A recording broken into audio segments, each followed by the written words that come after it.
Broadcasting live from the mountains of Montana, get ready for an hour of pure, unapologetic conservative talk radio. Liberals beware, because this is the Wise Conservative Show.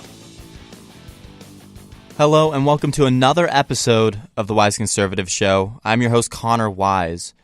Now, we saw in this past week, President Trump had a trip to Asia, and well, he's touting a lot of success after this trip. But before we jump into things, I also want to kind of run over what we're going to go over later in the episode. I've been noticing a lot lately in the news. There's been a lot of Republicans who've been coming out in arms against conservative ideals and conservative messages. So later in the episode, we're going to be going over the top 25 RINOs in the Republican Party and the article and the story that actually made me kind of realize that this has been happening way too much. So we'll go over that later in the episode, but right now, let's go over this trip that President Trump actually just took. He came back, and today he gave a speech about it. And in his own words, it was a tremendous success. It was a 12-day, 5-country foreign trip. He talked with foreign leaders focusing on trade and the nuclear threat of North Korea. The president said in a speech from the diplomatic room of the White House, quote, "America is back, and the future has never looked brighter." Now, he definitely stuck to the message during his speech today. He gave a review of the different stops on his Asia tour, and he didn't respond to the shouted questions from a reporter about whether he thinks Alabama Senate candidate Roy Moore actually, well, if he's guilty or not, and whether he should drop out of the race. Even with all of these people yelling at him, the reporters trying to pop in questions during a speech, Trump argued that his historic trip showed that America's, quote, standing in the world has never been stronger. He said that he had 3 goals on this trip: uniting the world against a nuclear North Korea, strengthening America's alliances, and insisting on fair and reciprocal trade. Quote, "These 2 words, fairness and reciprocity, are an open invitation to every country that seeks to do business with the United States. And they are a firm warning to every country that cheats, breaks the rules, and engages in economic aggression like they've been doing in the past, especially in the recent past." He discussed his conversations with Chinese President Xi Jinping. He said China also recognizes that, quote, "a nuclear North Korea is a grave threat to China, and we would not accept a freeze-for-freeze agreement like those that consistently failed in the past." He continued with, "All options remain on the table." This past Saturday, the North Korean leader, Kim Jong-un's government, responded to the president's recent statements by accusing him of trying to demonize North Korea, and they actually put out a statement saying, quote, "Reckless remarks by an old lunatic like Trump will never scare us or stop our advance. On the contrary, all this makes us more sure that our choice is to promote economic construction at the same time as building up our nuclear force is all the more righteous, and it pushes us to speed up the effort to complete our nuclear force." So North Korea has been getting sick and tired of a strong America again. And Donald Trump is right when he says that America is back, that our future hasn't looked brighter, and because that's true, folks. We're finally a country that can be revered again. For the past 8 years, diplomatically, we haven't had any strength. Militaristically, we haven't used any strength. And quite honestly, we just haven't been ourselves. But with this new administration, the America that got us to the #1 country in the world is back. The America that promises freedom and actually acts upon it is back. The America that achieves peace through strength is back. Our future hasn't ever looked brighter than this, because we finally have an administration that loves America again. We have an administration that's sole purpose is to protect us is to lead us into the future and to give us hope. We have an administration that is actually working to help us out, that is actually working to keep America on top. I saw a lot of articles over this past week during the trip where there were Democrats and liberals alike coming out saying that this was the worst trip a president has ever done, saying that President Trump has failed our nation on this trip. But then you actually look at what happened, and this trip was a great success. This trip had no failures. This trip had no setbacks. This trip was essentially perfect. But then in the media, we saw all these stories about how President Trump disrespected the Japanese president when he dumped out his food for the fish. If you saw those pictures, it'll make sense.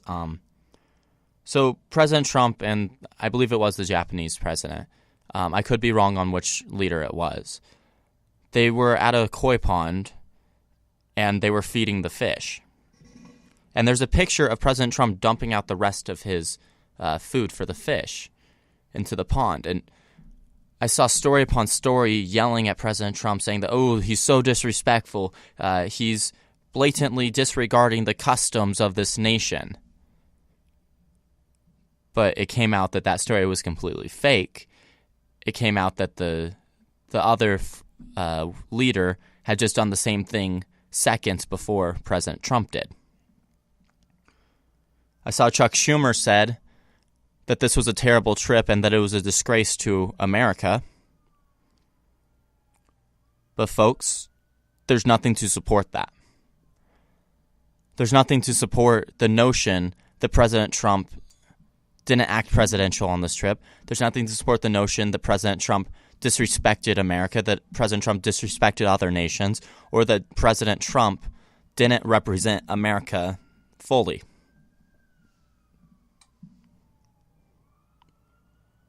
Quite honestly, when we saw President Obama take these foreign trips, that's when I was ashamed. When President Obama went to Japan and apologized for us for what we have done in the past, said that we were wrong in World War II for everything, saying that we need to change our nation, when he goes to Vietnam and saying that our nation is worse and that we shouldn't be doing anything that we're doing. When President Obama went to all these different nations, he didn't represent America's interests. He didn't represent America's dignity, America's strength, America's freedoms. He bowed down to every other foreign leader, let them say everything that they wanted, and control the conversation and the diplomacy. He wasn't a true leader. Now we're negotiating from the top. Now we're negotiating with strength so that we can achieve peace. That's how it should have been all along. That's how our previous president should have acted. But thankfully, that's how President Trump is acting. President Trump has surprised me.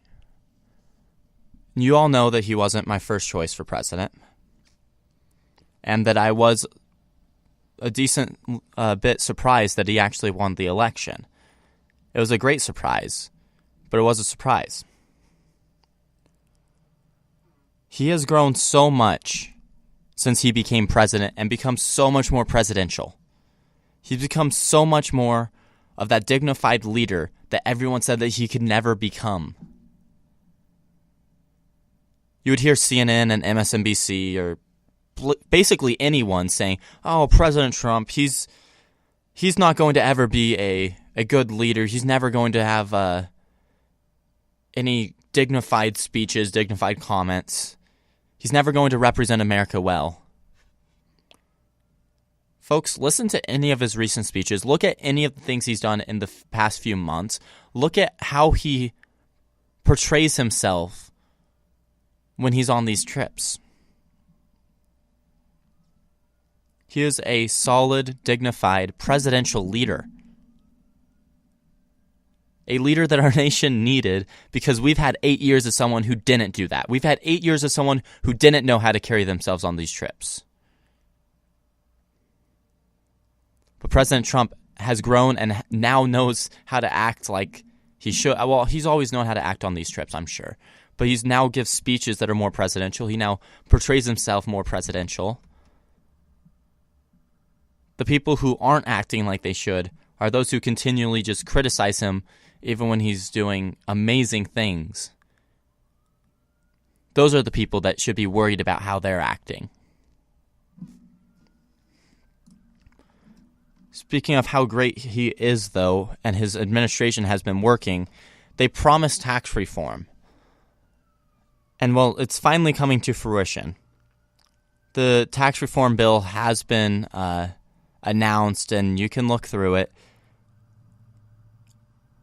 But we've seen, to this point, a senator has actually come out against it, a GOP senator, of course.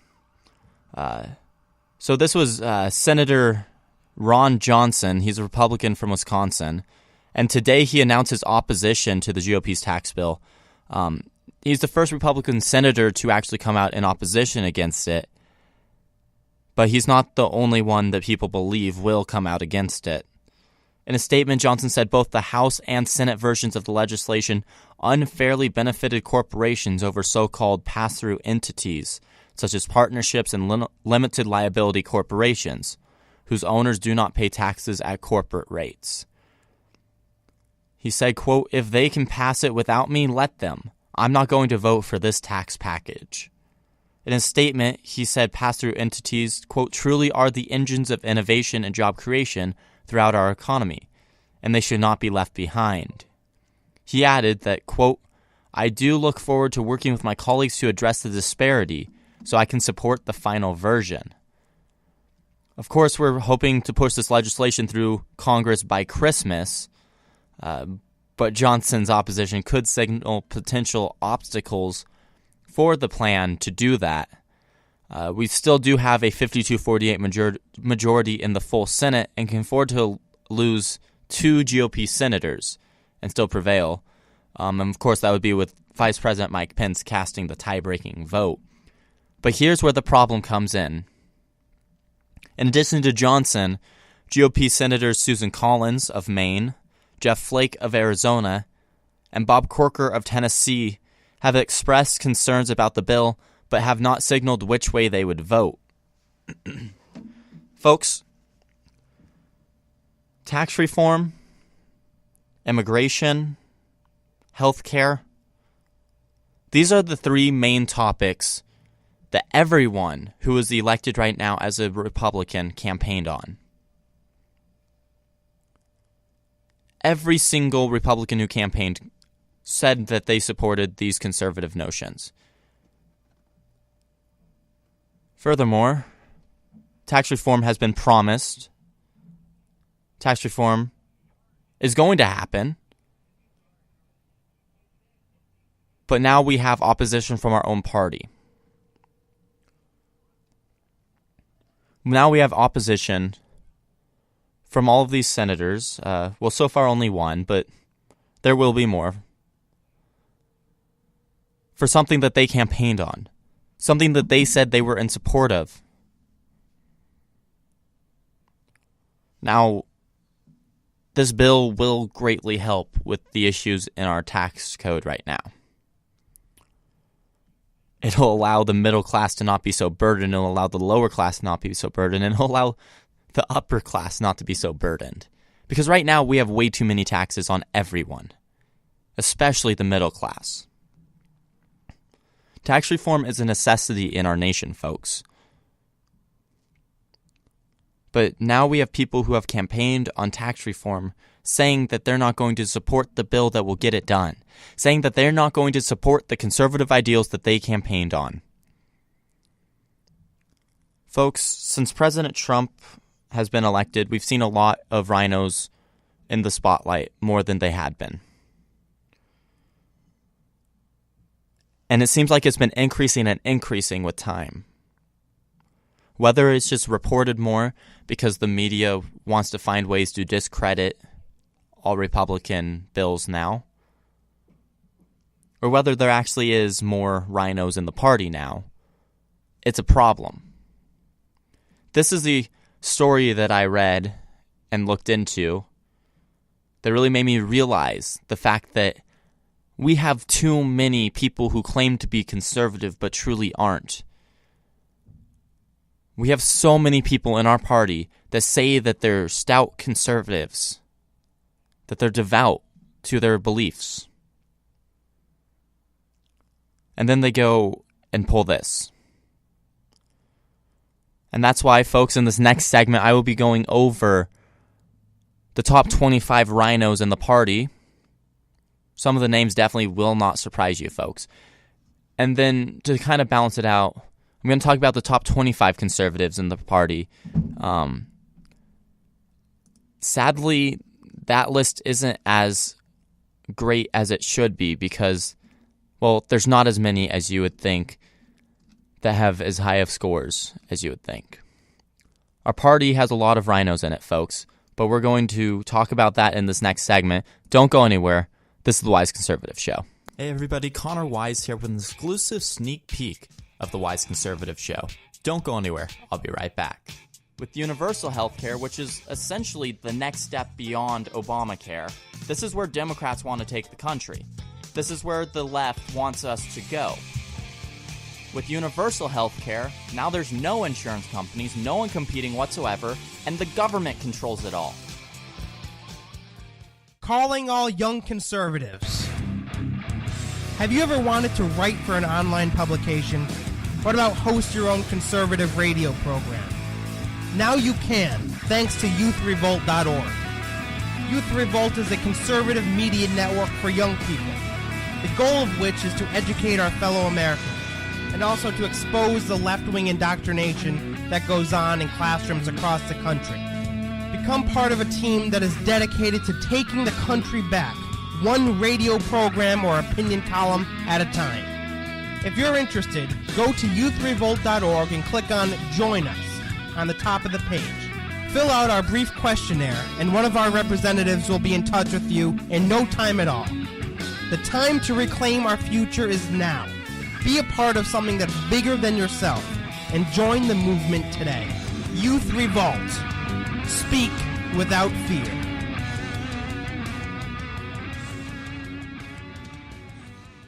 My friends, I'm going to be blunt with you. There are a lot of frauds out there today. People who claim to be conservatives and yet, in one way or another, believe that more government is the solution to our problems.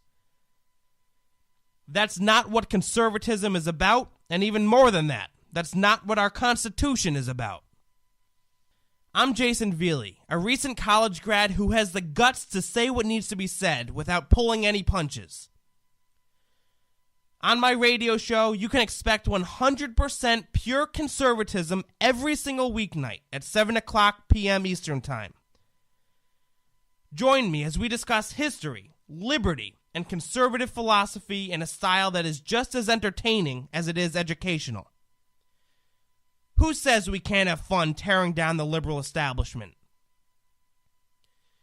Tune in to the Jason Veely program live every weeknight at 7 o'clock on youthrevolt.org. I'll see you out on the battlefield. America is known for its expansive wilderness for all to explore, and for many, that exploration is an important hobby. This exploration is why the Survivalist was created.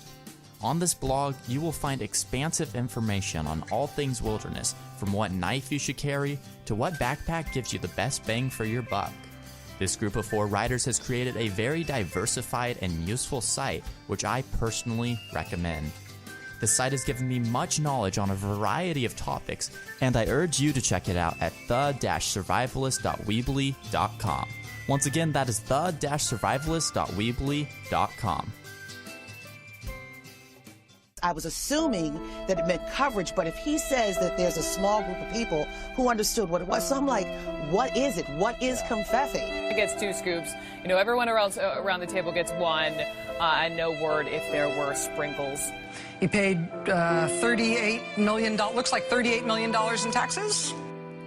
Are you tired of listening to the snowflake liberal media report about ice cream scoops and typos instead of real facts? Well, at the Wise Conservative Show, we promise you that we will not report about Kofifi, but instead about the truth. Instead, about the facts about what's going on in our nation. Join us every Wednesday at 6 p.m. Pacific Standard Time on the Wise Conservative Show for your dose of unapologetic conservative talk radio. The Wise Conservative Show, only on Youth Revolt.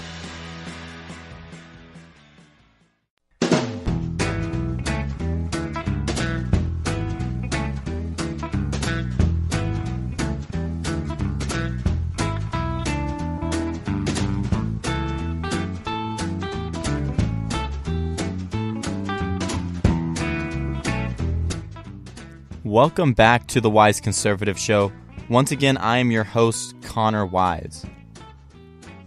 Now, we have a problem within our party. The Republican Party has a problem, folks. There are so many people who claim to be conservative, yet they never follow through. So, after looking through all of these articles that talk about all of these RINOs, I thought to look at Conservative Review's ratings, their Liberty score for all of these different people. Now, if you don't know what that is, Conservative Review, they go and they rate these representatives and senators and politicians in general on how they have voted, whether they voted on a conservative basis or a liberal basis, and then they give them a score, a letter and percent grade. So what I have here is a list of the top 25 RINOs within our party. So I'm going to read you off some of these, or all of these people. The number one rank here. Now, these ranks don't necessarily go by their percentage, but by actually like how long they've been voting like this. Is a big factor mostly. But the number one rank here with a 33% conservative score, or an F, is John McCain.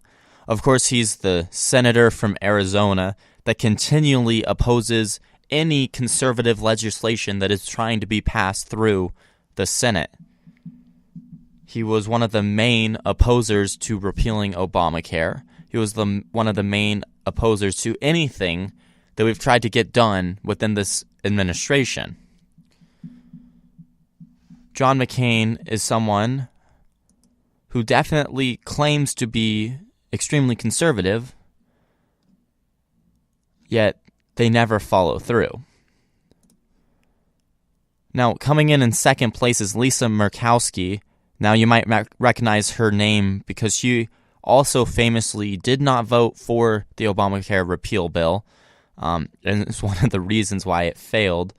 Lisa Murkowski and John McCain worked together on that.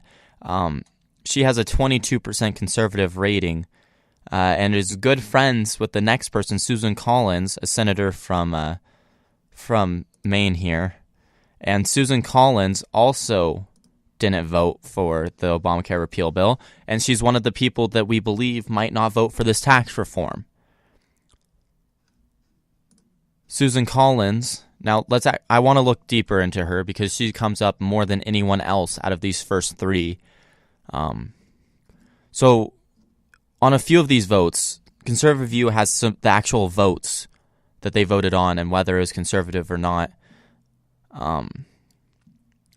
So in terms of balancing the budget, she hasn't voted conservatively. In terms of the amnesty bill, she voted for the amnesty bill, which is extremely liberal. She voted to fund government and Obamacare. She voted for the Gang of Eight amnesty bill as well. She voted to raise the debt limit, to advance gun control legislation. She voted for the huge omnibus spending bill that Paul Ryan pushed through. She voted to support a Puerto Rico bailout, for a $500 billion health care bill, to support Loretta Lynch's nomination. It goes on and on and on. Susan Collins, in her updated Liberty Score, actually, because what I was just looking at was a little older. The list is a little older than this.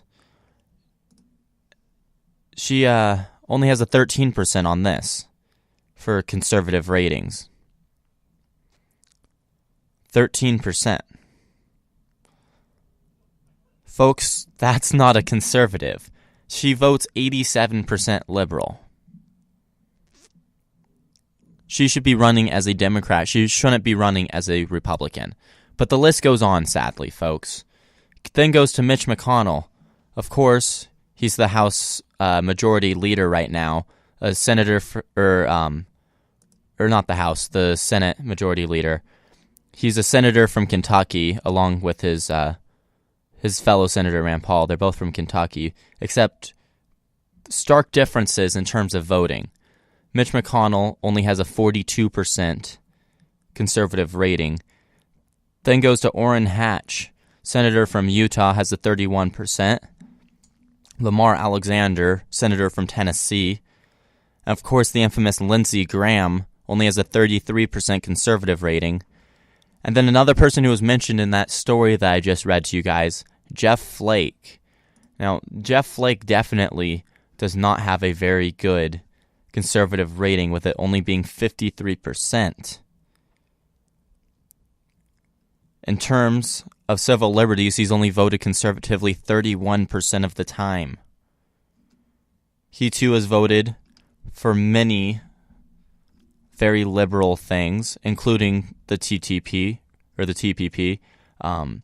He's voted to advance gun control as well. He voted for the Gang of Eight amnesty bill. He's time after time voted to appoint liberal members to different positions and for liberal policies. So Jeff Flake has a good chance of voting against Republicans on this upcoming tax bill. Now, coming in next is Paul Ryan.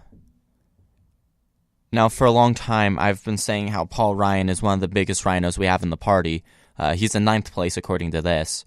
He has a 51% conservative rating, which is higher than some of the people we've talked to. But ever since he's become the majority leader, or the Speaker of the House, ever since he's become the Speaker of the House, he's become basically Boehner 2.0. We wanted Boehner out of that position because Boehner didn't know how to run it conservatively. And we thought that Paul Ryan would be able to do it. People loved Paul Ryan back then. He was a well-liked vice presidential candidate, and he seemed to be conservative back then. But as soon as he took the position, he became more and more like John Boehner. More and more of a RINO, and more less of a conservative. And that's why he's at number 9. But coming in at number 10 is Kevin McCarthy with a 36% conservative rating. He's a representative from California, so that doesn't have any wonder there. Senator from Mississippi, Thad Cochran, 24% conservative. In 12th, it's Peter King with the 27% rating. Rob Portman, a senator from Ohio. Then John Cornyn, a senator from Texas, is next. Now, this list keeps going on and on, all the way until spot 25. And the rest of them are people that you probably haven't heard of. But this list is 25 people long, folks. It's 25 people that all have Fs for their ratings. They all have Fs. The highest is 53% conservative. And that's not very conservative, folks. Within our party, we have a lot of people who say that they're conservative. They campaign on those notions. They say that they're going to vote the way that is conservative. And then they actually get into office, and they don't. And I said I was going to look at some of the top Republicans, top conservatives. Of course, at the top, it's no surprise. We have Rand Paul, we have Thomas Massie, we have Mike Lee, Ted Cruz, Mark Meadows. All of these people that we knew were very reliable conservatives. But I wanted to point out something that was actually pretty sad. Our first C rating comes in at spot 22. Spot number 22 in terms of conservative ratings is a C, a 79% conservative rating. The number 25 is 76% conservative. Walter Jones, a representative from North Carolina. Folks, we don't even have 25 conservatives that primarily vote conservative, that vote conservative at least 90% of the time, or at least 80% of the time. That's an issue. It's not hard to vote how you campaign. And I think this is why it's been such a wonder or such a commotion when Donald Trump actually follows his word. Because we look at all of these people and they campaigned on conservative values, but they don't act upon them. And so when President Trump actually acts upon what he promised, people freak out. I believe he's the first president in history, or the first politician even in history, that's been condemned for following what they said. It rarely happens. We see that even our top 25 conservatives in the nation aren't truly conservative all the way.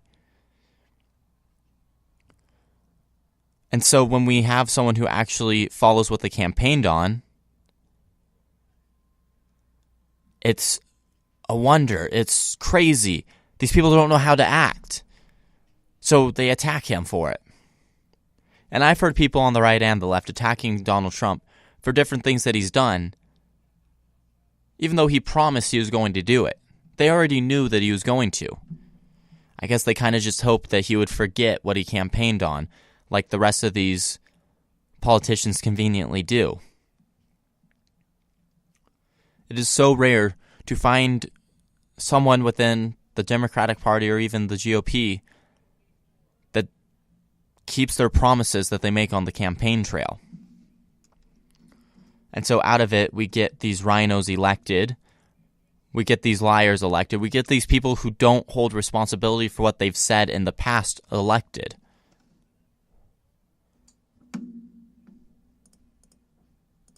And quite honestly, that's really an issue. Because now we don't have proper representation within our party. Now we don't have proper representation for Americans across the nation. We don't have representation that truly says how they act, or vice versa. And so we see these people voting for the TPP. We see these people voting against tax reform. We see these people voting to keep Obamacare, even though they campaign the other way.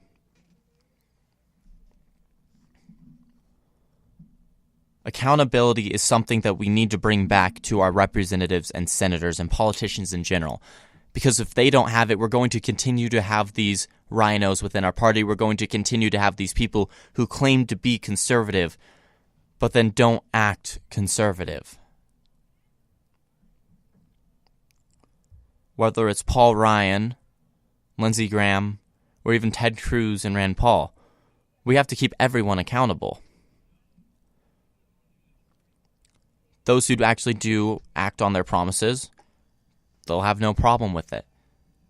But then we see these people who are voting conservative, even though they campaign 100% conservative, like Lamar Alexander with a 17% conservative rating.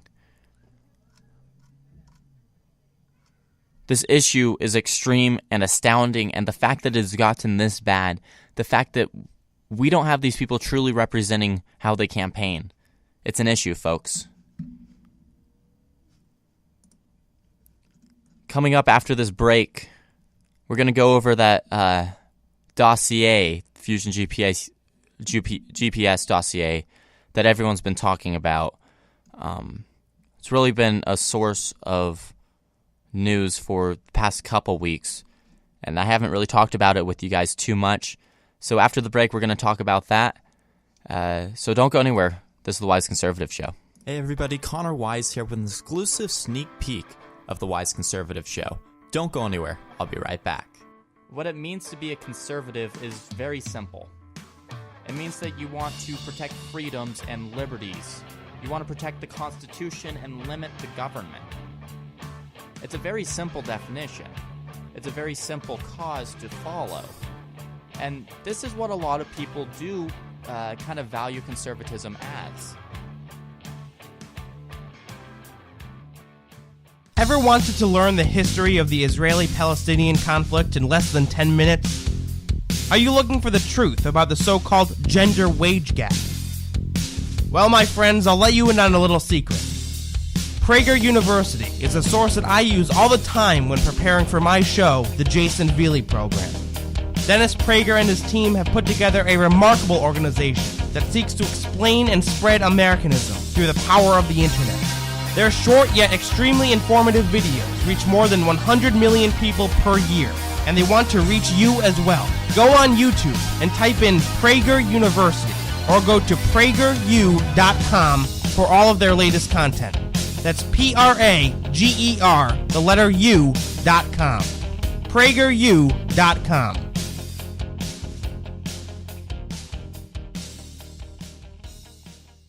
Hey everybody, Connor Wise here with an exclusive sneak peek of the Wise Conservative Show. Don't go anywhere. I'll be right back. With universal health care, which is essentially the next step beyond Obamacare, this is where Democrats want to take the country. This is where the left wants us to go.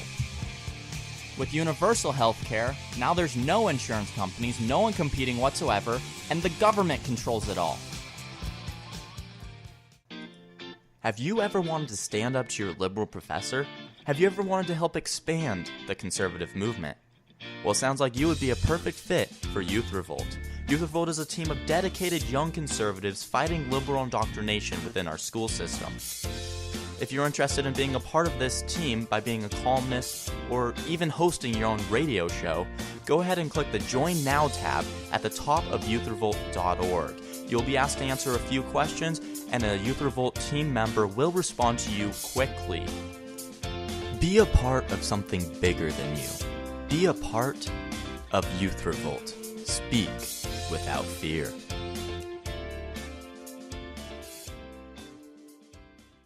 If you got a business, that you didn't build that. Somebody else made that happen. Get out of here, you idiot. Sorry about that, folks. Jason Veely here, host of the Jason Veely Program. I'm a 22-year-old conservative who is fired up and ticked off at the direction the progressive left have taken this country. Join me every weeknight at 7 o'clock as we promote liberty, advance conservative principle, and work to restore the Constitution of the United States. I can get loud and I can get passionate. How can we afford not to when so much is on the line? Tune in to the Jason Veely Program, live every weeknight at 7 o'clock p.m. Eastern Time on youthrevolt.org. I'll see you out on the battlefield.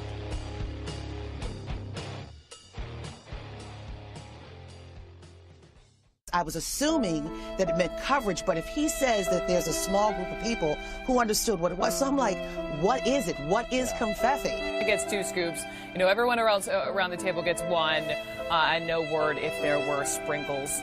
He paid $38 million, looks like $38 million in taxes.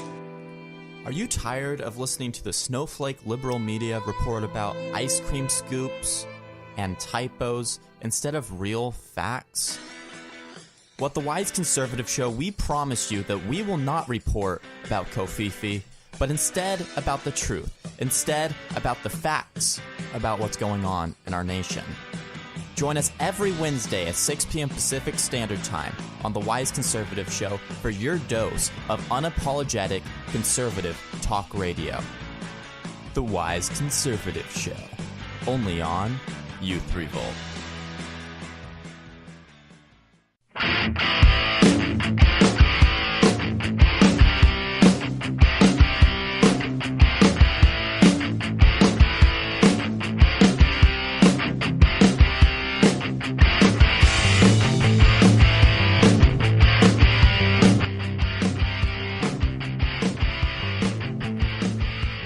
Welcome back to the Wise Conservative Show.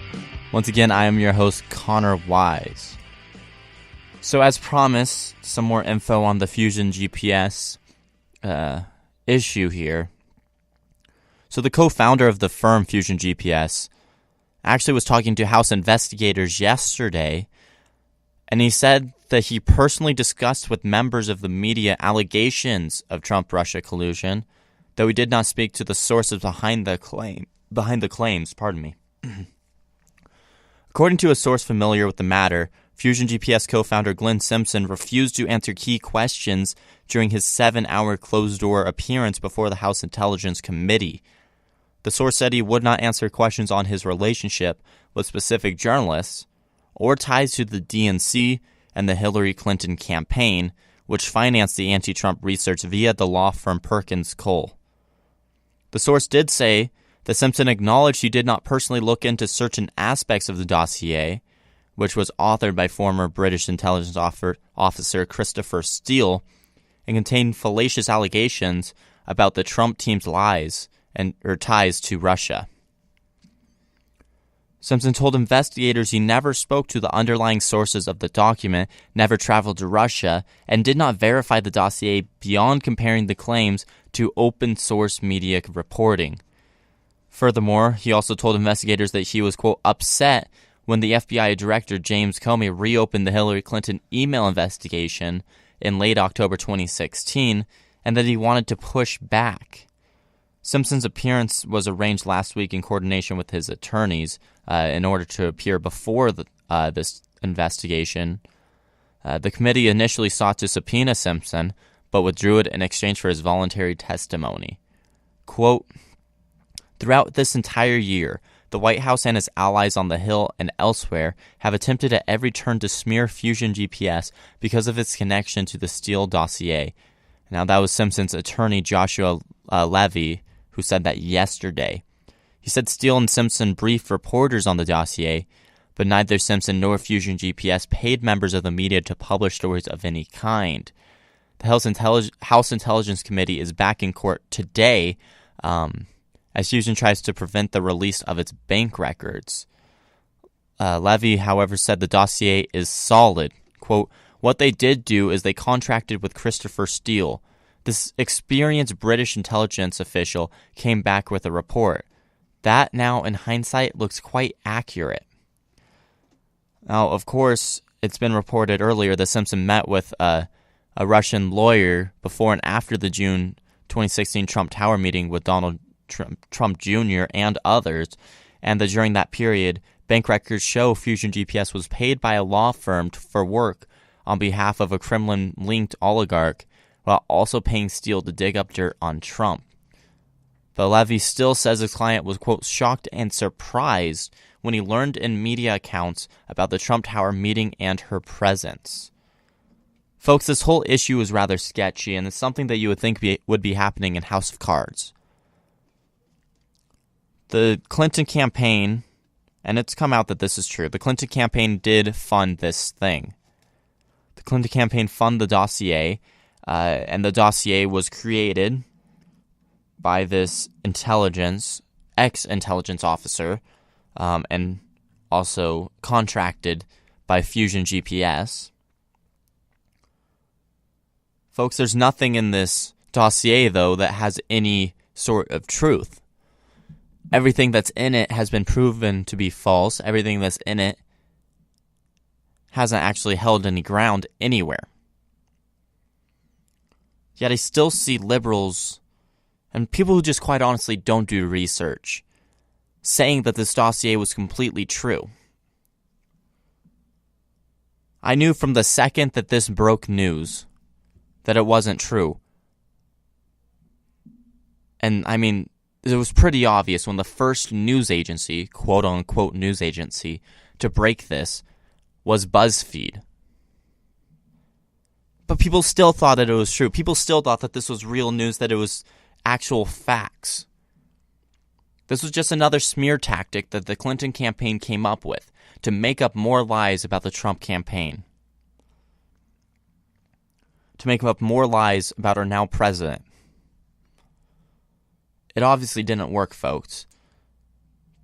But I guarantee Hillary Clinton has done a lot more sketchy things in her campaigns. I mean, she rigged an entire primary so that she could win. And she funded fake allegations, basically defamatory statements, libel against the Trump campaign and against Donald Trump himself. It seems as if this issue continually pops back up, like for a few days, and then it goes back away, then pops up for another few days, then goes away again. And it really isn't reported on too much. It pops up for a couple days, though. But this dossier, it wasn't widely reported that the Clinton campaign funded it. It wasn't widely reported by CNN or MSNBC, ABC. Really only the mainstream news that reported that fact was Fox. I mean, surprise there. Of course, CNN and MSNBC don't want that getting out. But folks, what I'm trying to point out here is the fact that there was some very sketchy payments and funding that was going on for this, that was going on to create this libel, this slander. And yet, they're getting away with it scot-free. They're getting away with this, with lying, with slandering, with completely funding fake allegations. They've gotten away with rigging the DNC primary the Clinton campaign has, and it's been proven that they did that, not only through the emails, but also through testimonies. Folks, it seems like all of these Democrats are getting away with essentially not doing what they should have done. It seems as if all of these Democrats are getting away with slander, with extortion, with lying, with rigging entire primaries. Something that in itself is illegal. And I don't know how they're getting away with this, folks. I don't know why there aren't any charges being put forward against these people. But our Justice Department is falling behind here.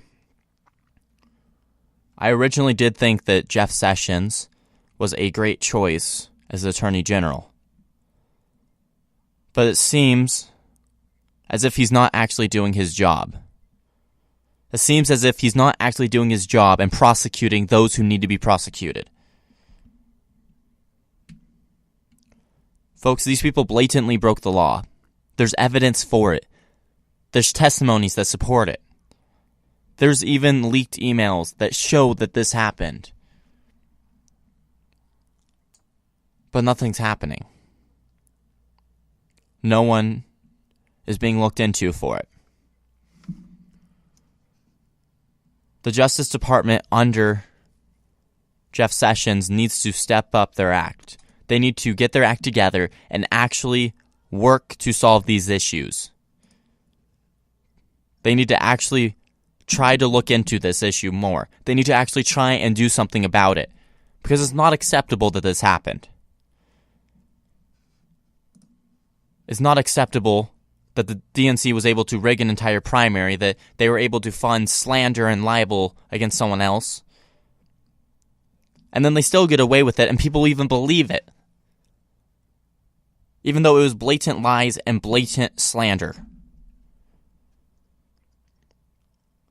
Folks, it's sad that our Attorney General can't get his act together at this point.